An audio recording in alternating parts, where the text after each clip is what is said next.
Hi, I'm John Michael Bailey, and welcome to the Wellspring Digital Chat, where we interview marketing experts. This is usually where I say something goofy about we go and kidnap them and dissect their brains and all that stuff. But today, we have a Canadian, and he's serious, and I want to stay serious. So we're gonna keep it really serious. So, in the interest of seriousness, what we did was we hired a SEAL team to storm his house at night, and they hooked up a chip in the back of his brain. And so we're going to be tracking all of his thoughts during this interview, and then we'll retrieve the chip. He won't know.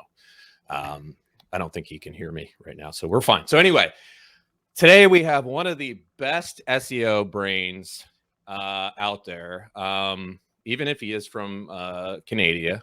Davies, no, not the Fresh Air co-host, who I love, but my other favorite, Dave Davies, is co-host of Webcology, of the Webcology podcast with a Wellspring Digital Chat alum, Jim Hedger. He has some of the best and most useful content out there on SEO, and today he is all ours. So Dave, please take a moment and tell these fine folks about yourself. Well done. Sorry, I couldn't resist. I've been doing SEO for going on about 20 years now. So yeah, been doing it a while. And actually, my co-host, fun fact that a lot of people don't know, worked for the company that I got my start with. He was there just a couple of years ahead of me. See, I knew that. And so I actually learned a lot of my initial sort of foundation from Jim Hedger, my now co-host. I'm the CEO of Beanstalk Internet Marketing, and I'm excited by some of the topics we're going to be covering, because I'm also the lead SEO for Weights and Biases, the machine learning operations tool manufacturer. So super excited about some of the stuff we'll be chatting about today. Awesome. So quick question. Do you prefer the younger, more hip, earringed Jim Hedger, or the older, more distinguished, gentlemanly Jim Hedger? I have my preference. Yeah, let's I've liked him always, but but like we have been friends since pretty much we first sort of met. But yeah, I find it easier to chat with the version of Jim I talk to every week today. There you go. I like that answer. That was a great answer. So I love picking the brains of OG SEOs. We have one here at Wellspring who is also a little nuts, but I think you all are. But today it's your turn, Dave. So you ready to get our hands dirty with some SEO? Let's do it. Let's do this. All right. So first, right out of the gates, I want to talk about Google Eat and the Quality Raters Guideline. You have a line in your chapter of the recent Search Engine Journal ebook, which I love, which I think speaks volumes. The line is, I'm going to read this. The line is, the quality raters don't influence the rankings of the sites they rate. They influence the rankings of every site. So can you expand on what you meant by that? Because I personally think it's hugely important to understand, even for the layperson. Yeah, it's a misconception, and it leads to, I think, a lot of the conversation that we have a lot. Is Eat a ranking factor? Mm-hmm. The answer is no, right? Like it's not in and of itself a ranking factor. But when we think Eat, about, by the way, stands for expertise, authoritativeness, trustworthiness. That's right. Yeah. Make it so easy at Google. and it is for listeners who might not know, it's a concept in the Quality Raters Guidelines that the quality raters are meant to pay attention to. And they have a bunch of different scoring metrics, but they're meant to look at one of the things they should look at when they're rating a website, web page, search result page, whatever it is they're rating. They should consider the expertise, authority, and trustworthiness more for sites in, say, your money, your life, like health sites or finance sites than they would on like a recipe site. Really, that's sort of how this concept of Eat works its way out. But when we look at the quality raters as a whole and their core function in rating sites, we have to assume that Google likes money. And so it's not like they're hiring 10,000 quality raters plus. I'm just guesstimating at the number. They obviously haven't told Dave specifically, but they haven't hired these people just to go, but we're not going to do anything with this information. We're just going to hire 10,000 people constantly to be monitoring websites, and then we're not going to do anything with it. Clearly, they are doing something with it. When we think about how complex models work, and Google's based on machine learning, but the concept works even if we're not, even if it was just like, editors and manual engineers looking at things, but they are a machine learning sort of system. What I believe they would be doing with this information, and it's one of those, like, even if I'm wrong, I still get to be right because the core concept will still work. But if they fed that into a machine learning system, it would operate as the reward. Like every machine learning system, every complex system needs a reward metric. It'll be either a reward or loss. We need to minimize the amount of times that the searcher was frustrated, or we need to increase the amount of times that they were pleased. Either one of them will work. So if they use these systems that the quality raters, that their manual user who gets to go in and judge things, if they use that as a reward mechanism for a large scale system, like I can't see engineers sitting there going, yep, this person does 100 a day and there's 10,000 of them. Let me pour through all these notes. Like clearly they're aggregating this information. And so the way I look at it, how it comes back to that quote is, it's not like they looked at Dave's site and went, like that one, or nope, don't like that one, and having any impact. They don't. But when Google's algorithm and when Google's rating their algorithm and their machine learning models are looking at all the different features and parameters and trying to, move the dials and toggle the switches, those are the sorts of metrics that they're going to be looking at. Now, whether it's the quality raters specifically, or whether they look at the metrics that they have and then give those to engineers, and those engineers move the dials, there's a little bit of gray, but the fact is that's what they're doing, is that they're providing the information that the algorithms are then being tweaked on after the fact. So it adjusts everything. It doesn't adjust my site. It adjusts everything in a way that if they looked at my site and a bunch of sites with characteristics that looked like my site and went, yep, that's a good site, all of a sudden, all the sites that look like that, the algorithm would be adjusted to favor whatever metric it was, whatever feature it was that lent itself to that grading system. So they're in essence they're grading the graders. Yeah. They're grading they're grading the machine's ability to grade the value of a site. Yeah, exactly. And I mean, these are hugely complex systems, right? Where a lot can go wrong. And there are a lot, like Google's under a big microscope. So it's not surprising that they need to adjust for actual humans that they can control. Like we can just look at misinformation and the way sort of misinformation works and go, a user might seem satisfied by bad information. So we actually need to put 10,000 people, I mean, this is just perhaps a bad example, but we need to put people that we can go, you need to look at expertise, authority, trustworthiness. You're not just looking at this YouTube video happens to be awesome because it made me feel passionate and scared. Right. You're looking at going, is this, okay, it's John Hopkins, right? Like I've looked up the credentials of the person who made it. Okay, then this one meets the proper scoring. It hurts my head. So and speaking of hurting my head, I think that we do digital marketing here, and I talk to a lot of marketers, marketing directors and such. And I think unfortunately a lot of them have an antiquated notion of how Google works. MUM, for example, MUM, is a Google update aimed to, as it was written in a recent Search Engine Watch article, answer modern search demands using an AI-powered algorithm. So I want to talk more about MUM in a second. But first, can you share your thoughts on what modern search actually is and why it's important for marketers to understand this as they proceed with their marketing efforts and tactics?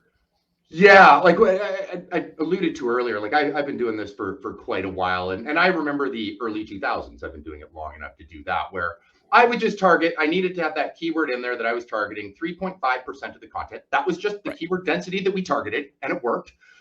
You targeted 3.5, whatever number of links your competitor have, do 10% more than that. And now you're in the top 3, right? Like that's just how that worked. Those were the days. Yeah, now it has gotten a lot more sophisticated in the way these things work now. And it needs to be the core sort of rule that I keep, and it sounds simplistic, and I used to make fun of people for saying stuff like it, but is produce what the user wants in the format they want it, and make it clear to Google that you've done that, right? Like just, using schema, using linking, using, whatever it is. But understanding the way their systems work, I think, is the core. Like, we can look at things like core web vitals. We can look at mobile first indexing. We can look at all these things. Yes, they're factors. Like, they're signals that Google uses. But at the end of the day, if you just pay attention to how the user is interacting with your website specifically, then and how they're interacting with the web as a whole, these things naturally lend themselves to just being what you should do. And there's some sort of edge case exceptions. If you have a little like brochure site that never takes any confidential information, why do you have to be HTTPS? Like, you really don't. But Google has to throw a big net. Just go, this counts for everything. And, you know, well, it's better. You're better safe than sorry, really. Exactly. I'm not going to make Google try and decipher whether I fit in this bucket or not. Right? Like, that's my job, is just to go, yep, secure certificates are cheap. My host gives me one free. Let's just get this done. So I didn't sort of approve this question with you, but schema to me is just, it's a very interesting concept, in that the website webmasters, whatever you want to call them, the SEOs and Google have all agreed on this set bit of code that is specifically designed so that Google can quickly understand what is on your site, you know, better and faster and more efficiently. And so my question is that, do you know, crystal ball time, do you think that Schema is just going to keep getting better, or that at some point with AI and machine learning and all of that sort of thing, that Schema is going to become sort of almost antiquated? I can't believe I'm saying that, but that Schema might become sort of unnecessary. Yeah, it's like, I love Schema. Don't get me wrong. There's a lot of power to it, and you can do some amazing things with it. But to your question, yeah, I view it sort of like authorship, but a much more complex version of what Google launched with their like authorship, that they're sort of bringing back a little bit, but in a different way. But where basically we trained their system. It was a simple concept, but we all did it. We trained their system. Now they understand how authors work, right? Like, okay, so now they don't need us anymore. They don't need to have this as a thing that's done. They understand. But that was a very, very simple thing. When a page looks like this and it has a link like this on that page that goes to a profile with a bunch of, you know, articles, chances are that's the author. Like, that's, you know, it's a pretty simple concept for them. Whereas Schema does get into very, very elaborate, very, very complex things. I think not only do I think Google will eventually catch up, but I think the concept of a website as we see it now is going to change dramatically. Like, it may lay out the same, but hopefully most of us are not, you know, it's not like I'm sitting there with like tables and HTML and jamming in content onto a static page and slapping it up. This is all sitting in a database. So the idea that we're even feeding Google websites that rely on crawlers is kind of a peculiar concept. And Cindy Crum talks a lot about that, but why am I not just feeding that directly in there? Kelm, for example, like their advancements into Kelm and Mum, like which you alluded to earlier, is sort of helping them like take these concepts, like everything that would be in that database, piece it all together, and just sort of go, okay, now I understand what that page is about, without needing me to mark it up in the schema. And schema might just be this, like, the thing that's on the page might be confusing, so let me be really clear, right? Like, where if you're using a term that might be two things. I'm Dave Davies. I'm not from the Kinks, right? Like, I'm Dave Davies, the SEO, right? So like there might be some. Now I would assume Google would go, this one's talking about SEO, so he's the least important Dave Davies. Like, then you know, then say you know, guitarists and singers of major bands, but you know, co-host of Fresh Air on NPR. My there we are. I love Dave. I love that guy. Yeah, there's like 4 of them in my city, right? So it's like there's Dave. It's a great name, you know. So all right, so Mum, we've been dancing around Mum a little bit. So is it AI? Is it machine learning? I'm just kidding. Anyway, you know, clearly machine learning will always end up with inherent biases, and according to Search Engine Watch article, Mum is geared towards removing those biases. So my question is, Do you think Google will always need the raters to check the AI? Yeah.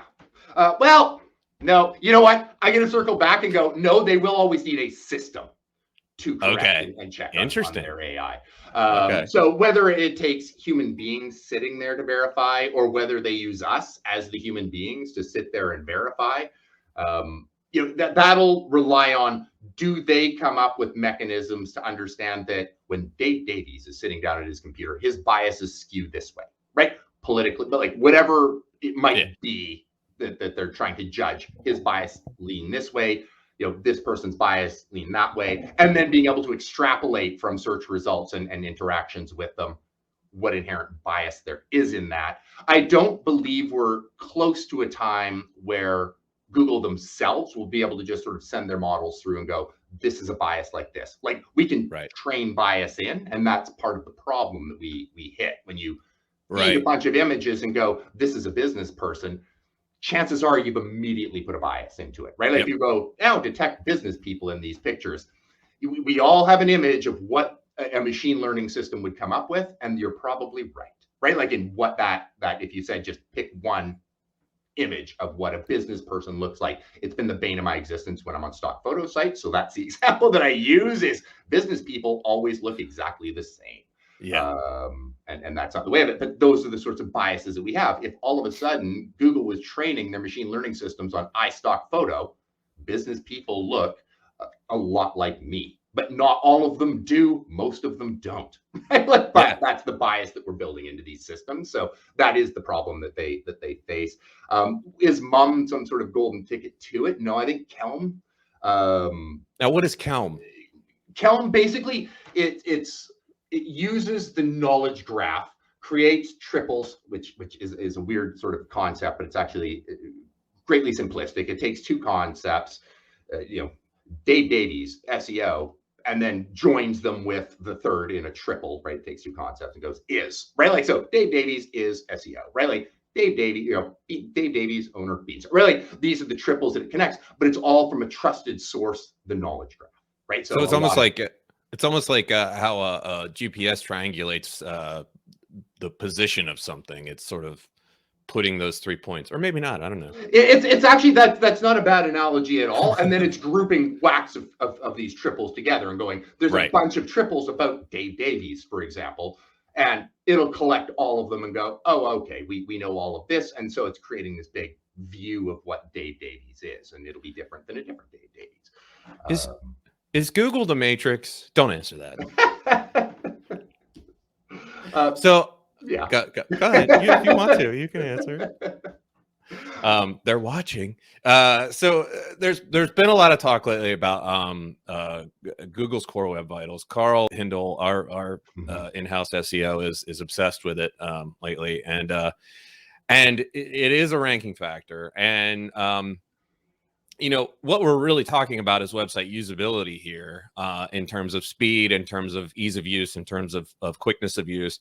You even say in a Search Engine Journal article that it is almost as important as content as a ranking factor. So we here at Wellspring, we've been talking a lot about headless CMSs and that sort of like need for like super fast CMSs and the need for speed. So is Google purposefully pushing for someone to develop a better, faster, more user-friendly CMS? I mean, they had AMP, which was, whatever the hell that was. But you know what I mean. Like, are they constantly pushing for that? And do you think it'll happen? I guess it kind of is. Yeah, and that's sort of what I was kind of alluding to earlier.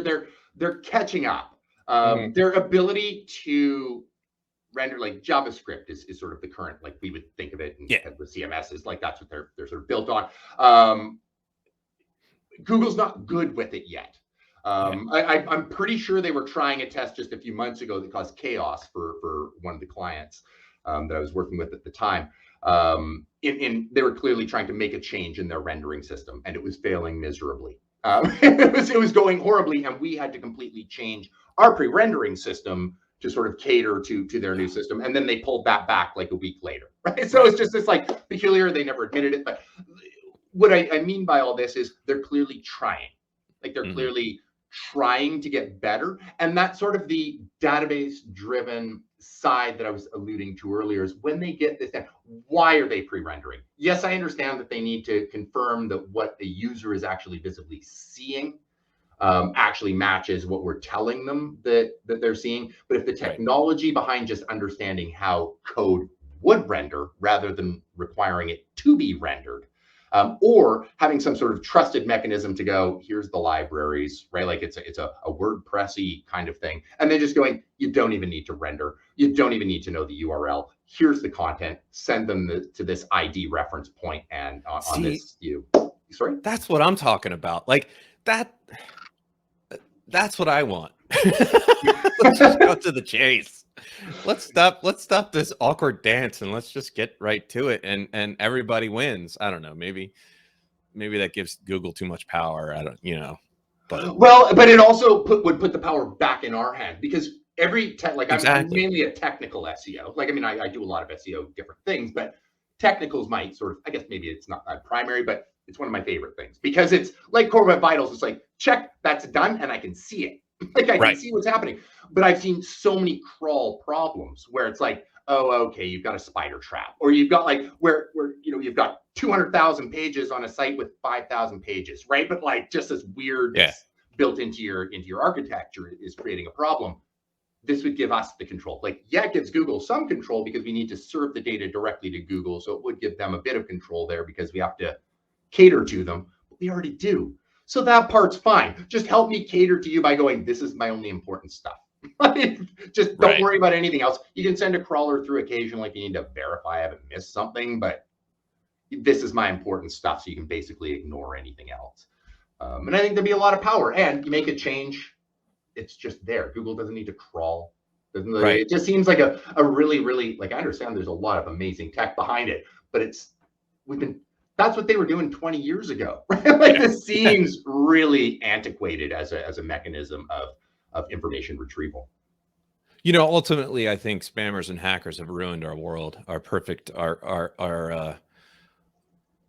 quest for utopia has been usurped by the nefarious underworld of hacking and spammers who have ruined what once was a glorious golden age of SEO, when we could just throw a bunch of simple code on a page and Google would go, that's great. That's great. Number one. I've got something. Yeah, you know what? I got my start in affiliate marketing, so I'm not going to dig on.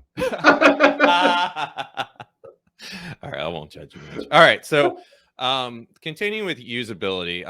So for all of you marketing people out there who are not technical SEOs and may have glazed over in the last, I don't know, maybe 2 or 3 questions, I want to bring it back to simpler concepts here. So, Google has made many updates to support a better user experience, like mobile first indexing, like speed as a ranking factor, like HTTPS, like Core Web Vitals. So for someone who can't spend a lot of time focusing on the nuances of what does and doesn't rank, wouldn't it make more sense to simply focus on providing a quality user experience no matter what?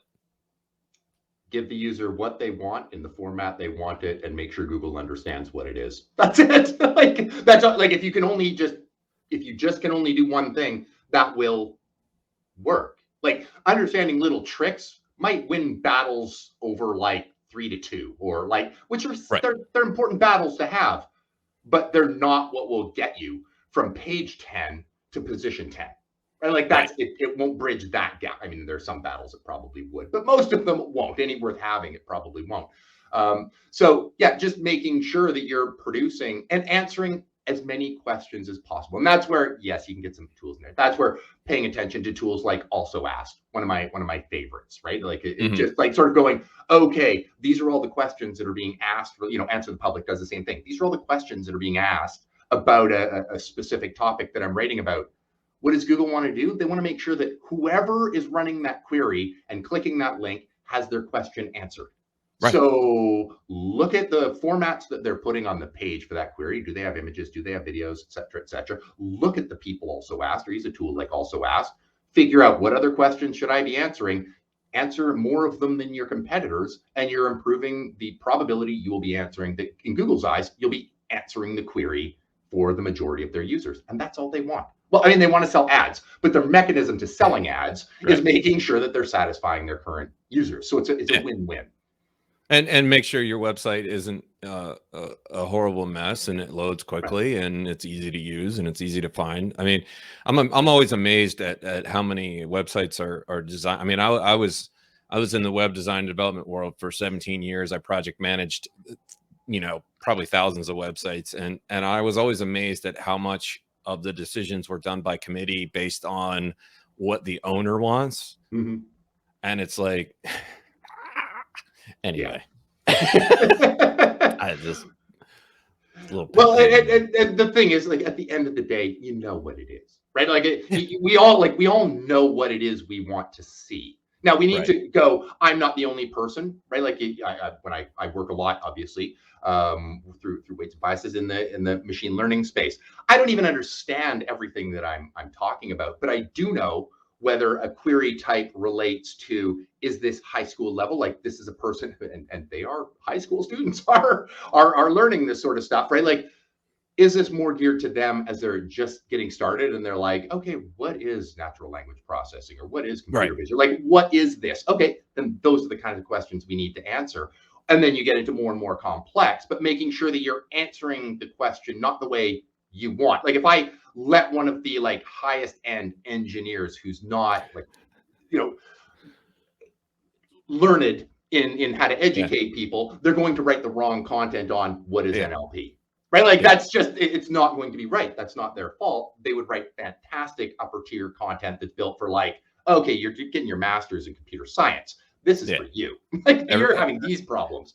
Everybody else would be like, I have no idea what you just said. I have no idea. Like, I recognize the word "and." Great use of the word "and" "the," and your comma placement was brilliant. Fantastic. The rest of it, nothing. Yeah, exactly. Is that supposed to be plural? No, that's code. Okay, I'm just like. Well, that went fast because I feel like I got everything I wanted and so much more, and I feel like I want to just pick your brain for another 4 hours, but that would be cruel and unusual punishment. So I think we'll leave it there. So Dave, I don't know, you're pushing, you're edging up on the other Dave Davies for my favorite Dave Davies. I don't know. I'll keep you posted on that. So thank you so much for doing this. I really appreciate it. So much good stuff. And yeah. Good stuff. Thanks so much. And thanks for listening. Thank you. Have a good day, everybody.